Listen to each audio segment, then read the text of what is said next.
Hello and welcome. This is my research project for my art class 1130 NET01. Today I am interested in sharing the Gebel El-Arak knives. The reason why I chose this piece of art is because everything in this weapon illustrates luxury and technical expertise.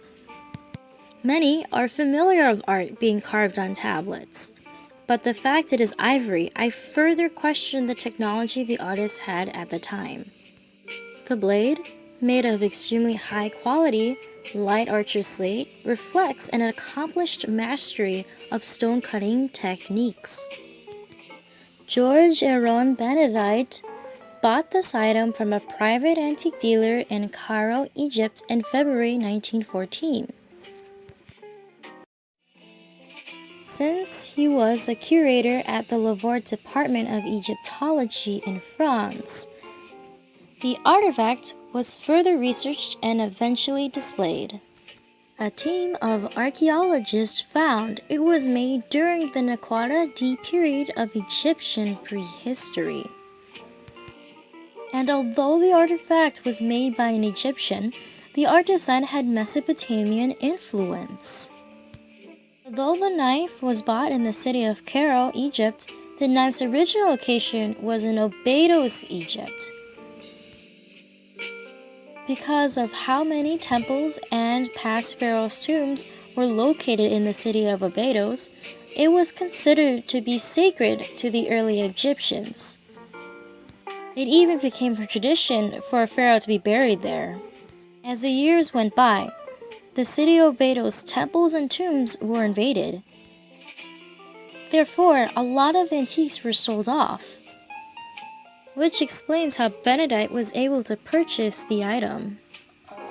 Archaeologists cannot tell which knife was made first, but because they're similar based on the fact they look like knives, consider them like two peas in a pod or fraternal twins. Now, let's go and look at the knife separately, first starting with the one with the people on the handle.